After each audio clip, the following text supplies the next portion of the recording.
Les obligations des organismes de formation et des CFA en matière d'accueil des personnes en situation de handicap. Depuis 2005, un cadre juridique s'est construit progressivement en faveur de l'accueil des personnes en situation de handicap dans les organismes de formation et les CFA. Il vient concrétiser, en matière de formation, les valeurs et principes fondamentaux d'égalité des droits, de non-discrimination et de participation des personnes en situation de handicap. Autant de valeurs qui dépassent le cadre de la formation et s'appliquent pour l'ensemble de la société. En matière d'obligations légales, la loi du 11 février 2005 pour l'égalité des droits, la citoyenneté et la participation des personnes en situation de handicap affirme deux principes fondamentaux. Tout d'abord, le principe de non-discrimination. Les personnes en situation de handicap, comme toute autre personne, doivent pouvoir accéder aux droits communs pour toutes les dimensions de la vie, qu'il s'agisse du travail, de la formation, des transports, etc. Le droit à la compensation, c'est-à-dire la prise en compte des difficultés individuelles que les personnes en situation de handicap rencontrent dans leur quotidien, avec la possibilité de mobiliser des aides et des moyens spécifiques selon les besoins. Suite à la loi du 11 février 2005, deux décrets ont également été adoptés et définissent plus précisément le cadre juridique dans lequel doivent évoluer les organismes de formation. Tout d'abord, le décret du 9 janvier 2006 relatif à la formation professionnelle des personnes en situation de handicap ou présentant un trouble de santé invalidant. Ce décret précise les principes de non-discrimination et d'accessibilité à la formation. En d'autres termes, les organismes de formation doivent tenir compte des contraintes particulières des personnes en situation de handicap ou présentant un trouble de santé invalidant, en adaptant l'accueil et les formations dispensées. Et puis, le décret du 17 mai 2006 relatif à l'accessibilité généralisée aux personnes en situation de handicap. Ce décret prévoit que les caractéristiques techniques lors de la construction et l'aménagement des bâtiments doivent permettre à toutes les personnes, quel que soit leur handicap, d'accéder aux infrastructures, de participer à la vie sociale et d'effectuer l'ensemble des actions de la vie quotidienne. Plus récemment, la loi pour la liberté de choisir son avenir professionnel du 5 septembre 2018 a introduit l'obligation, pour les CFA, de nommer un référent chargé de l'intégration des personnes en situation de handicap. C'est le référent handicap. Il a pour mission d'accueillir et d'accompagner les personnes en situation de handicap tout au long de leur parcours de formation, d'assurer une veille sur le handicap et de construire une politique d'inclusion en contribuant aux activités de gestion relevant de cette politique, d'informer et de sensibiliser les personnels de l'établissement, de développer un réseau de partenaires sur son territoire ou encore d'évaluer, de communiquer et de valoriser les résultats. Il faut noter que pour les organismes de formation continue, nommer un référent handicap est une nécessité afin de respecter les objectifs de la certification qualité qui devient obligatoire pour bénéficier des fonds publics et mutualisés. C'est la démarche Calliope.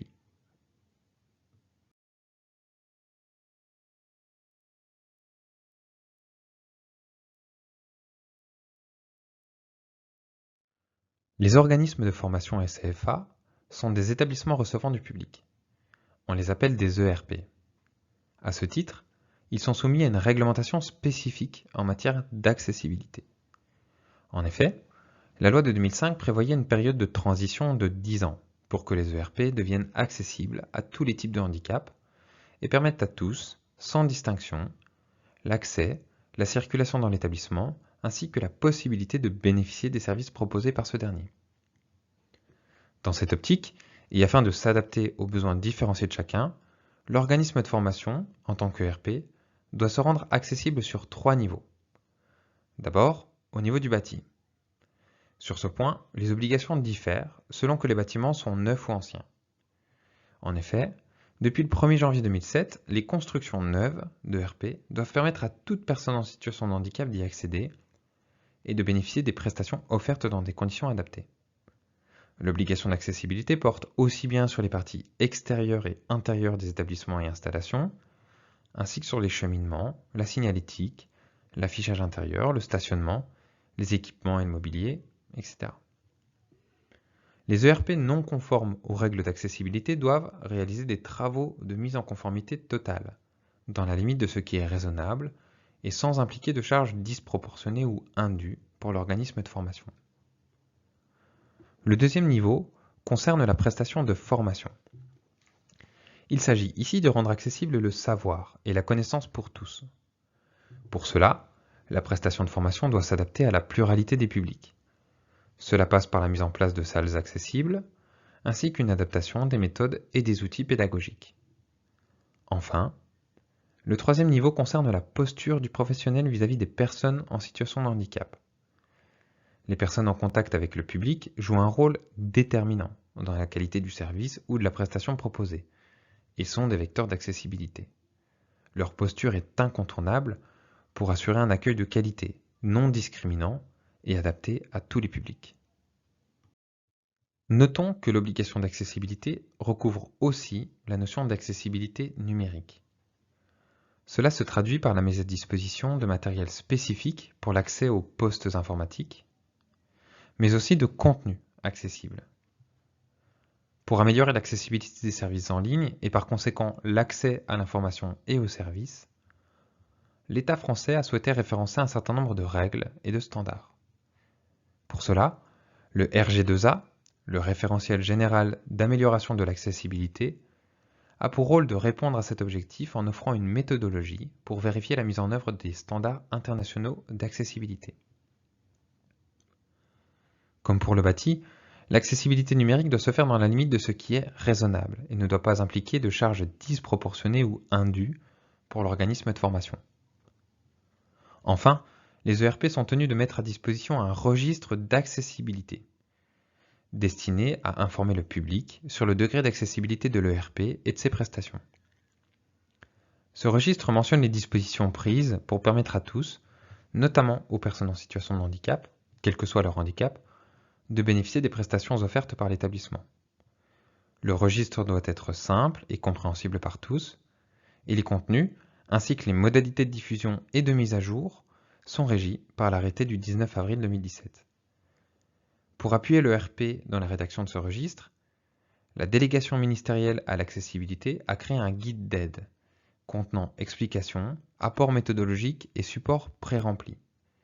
Vous retrouverez le lien vers le guide en annexe sous la vidéo de cette capsule. Les CFA qui souhaitent analyser leur niveau d'accessibilité peuvent également se référer à la grille d'auto-évaluation proposée sur le site du Secrétariat d'État aux personnes handicapées. Pour bien accueillir une personne en situation de handicap, les organismes de formation CFA doivent tout d'abord repérer les difficultés auxquelles la personne pourrait être confrontée dans son parcours du fait de sa situation. Il s'agit d'évaluer le besoin de compensation. Puis, sur la base de ce constat, proposer les solutions adaptées pour compenser ces difficultés. Ces solutions de compensation peuvent être de différentes natures. Des aménagements techniques, comme la mise à disposition de logiciels ou d'équipements adaptés. Des aménagements organisationnels, des horaires adaptés grâce à un tiers-temps aménagé, par exemple.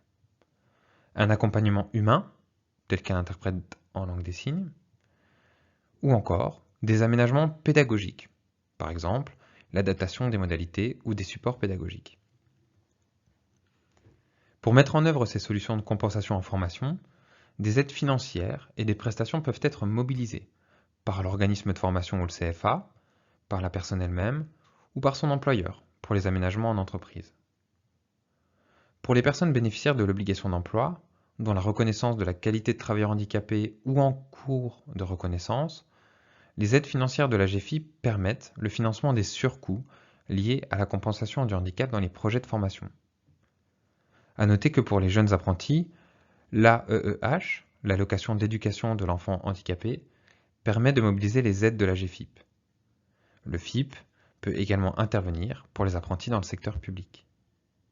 En complément des aides financières, la GFIP propose par ailleurs des prestations d'accompagnement pour aider les personnes en situation de handicap à accéder à la formation dans de bonnes conditions, expertiser les besoins et ou les possibilités de compensation. L'ensemble de ces aides et prestations est présenté sur le site de la GFIP. Notons que les conseillers Pôle emploi, Cap emploi ou Mission locale peuvent aider à identifier l'aide la mieux adaptée à la situation rencontrée et apporter un appui dans la constitution du dossier de demande auprès de la GFIP. De plus, la ressource Handicap Formation, mise en place par la GFIP, est aussi là pour vous aider à identifier les besoins des personnes en situation de handicap que vous accueillez et à mettre en place des solutions pertinentes. En conclusion, il faut retenir que le cadre juridique en faveur de l'accueil en formation des personnes en situation de handicap est certes précis, étendu, voire exigeant par certains aspects, mais qu'il est surtout le reflet des principes essentiels en faveur de l'égalité des droits et de la citoyenneté des personnes en situation de handicap. Par ailleurs, face à ces obligations, les organismes de formation et les CFA ne sont pas seuls. En effet, de nombreux acteurs, aides et ressources existent pour vous accompagner dans cette voie. N'hésitez pas à vous faire aider. Pour aller plus loin, nous vous invitons à consulter le centre de ressources numériques de la RHF, les ressources et les autres sources d'informations mises à votre disposition sous forme de liens en dessous de cette vidéo.